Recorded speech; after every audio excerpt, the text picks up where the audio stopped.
Hi, everybody, and welcome to the first episode in 2025 of Beyond the Cup. I am here today with Barry Rooke, the Executive Director of Cider Canada.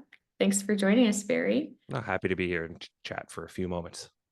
Yeah, Barry is, as I mentioned, the Executive Director, and he's also serving as our cider head judge for the 2025 Canada Beer Cup. We're really excited to be adding new cider categories to Canada Beer Cup for 2025 in conjunction with Cider Canada. This partnership just really seems to be mutually beneficial and a no-brainer, as a lot of our brewery members are also making cider. So we're pleased to have Barry on board, serving in the capacity of head judge and advising our cider categories. So Barry, I'll turn it over to you to share a little bit about your background, Cider Canada, and how we kind of got to this point.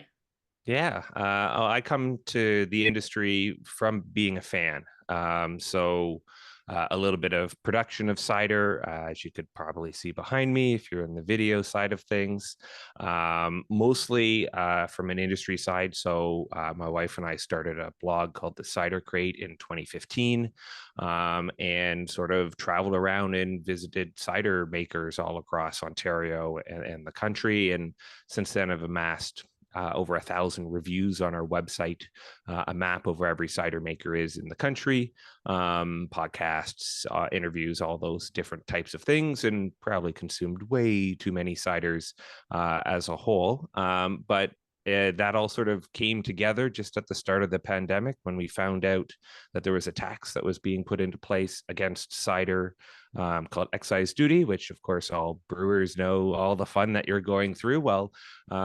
There was no national association. We knew a lot of people. We rallied everybody together and said, if we come together and have a sort of a united front, I think we can find a way to have this tax be exempted from the process. And we were successful in doing so. So the launching of the National Association came from that need to bring everybody together. And now, as we continue to grow into year four, the opportunity to expand and work with more groups and awards is something that's been really important for a lot of our members. And we're super happy to be connected here with the Beer Cup. That's fabulous. And what an exciting win to get that right out of the gate. That's great. I know you put a lot of thought into, as we were considering introducing cider into Canada Beer Cup, into the categories, and really ensuring that they were representative of the Canadian cider industry. I'd love to have you just kind of walk us through the categories that you put together for 2025, and if there's any sort of rationale or context that you want to share, that would be great. Yeah, absolutely. For this year, we're looking at specifically 5 categories.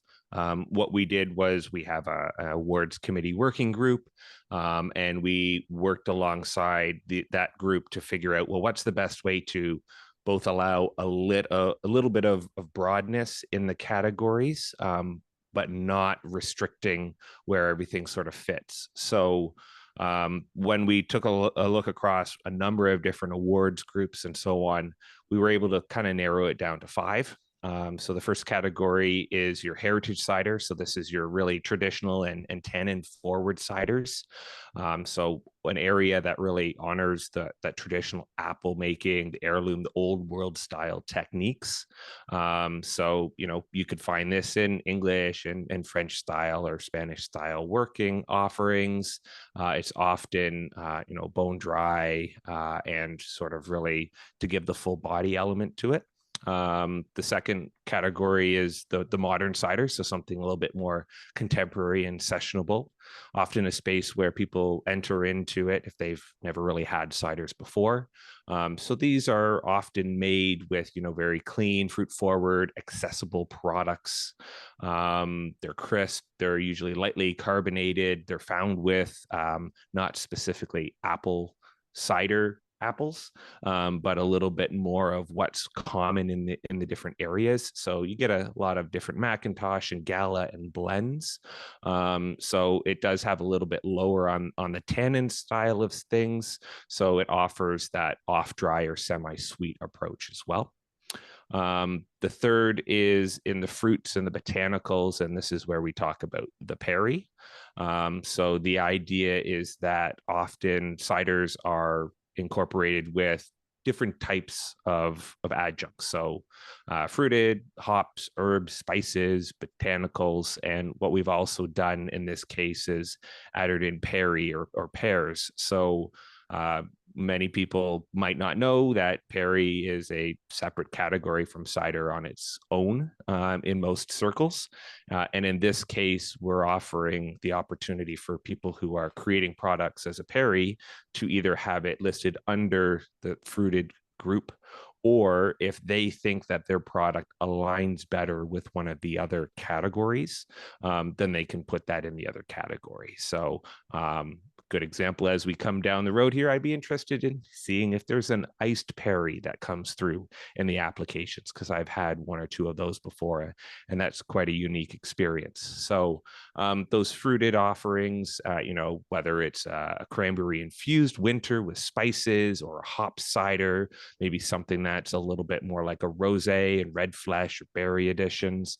Those are sort of what we're looking for in that third category. The fourth category I mentioned already, so ice cider and fortified cider. So these are intensified or dessert based.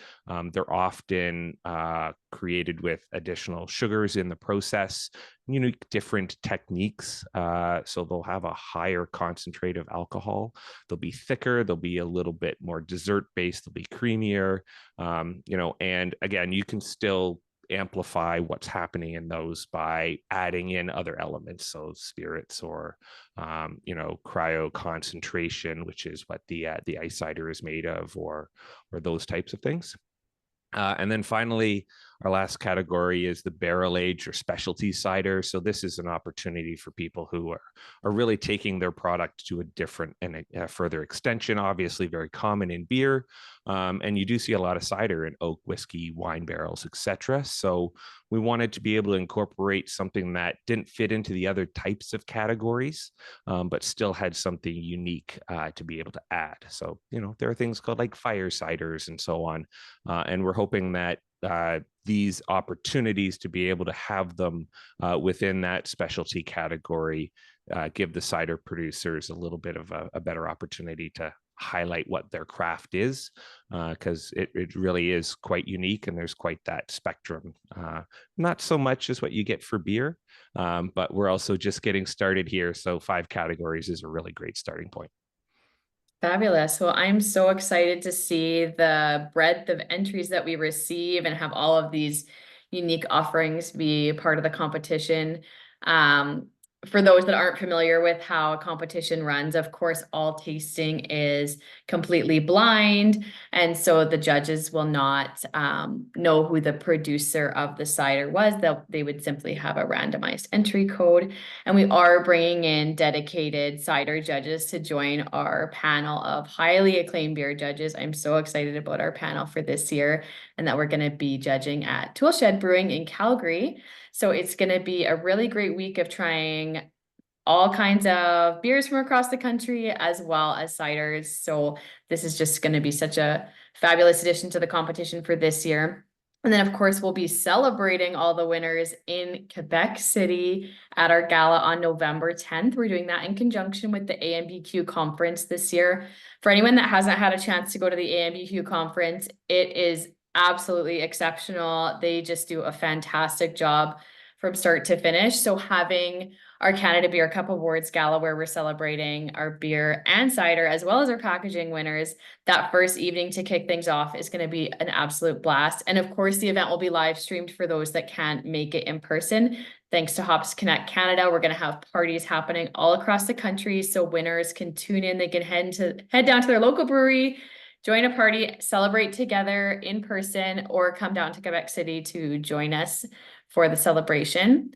I also wanted to make a note that this year, for the first time, we are going to be doing member pricing. So that's something that is new for us this year. It's a way to acknowledge and thank our CCBA members, as well as Cider Canada members. So for those that may not know whether they're a CCBA member or not, the CCBA is a federated model. So breweries that are members of their provincial association or guild, by way of structure, they are automatically members of the CCBA and they can benefit from that member pricing.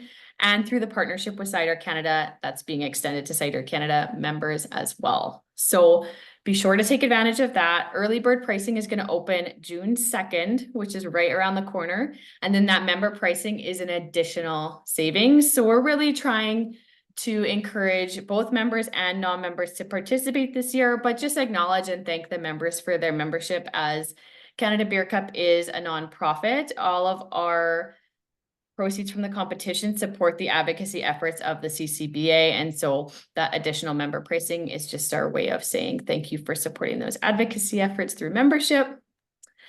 And yeah, that's kind of a wrap on entries and what's new for this year. Did you have anything else to add, Barry? I just say I'm really excited for Calgary. I know that we're talking with a number of our members there to host some little social sessions as well as a learning opportunity. So that's going to be fantastic.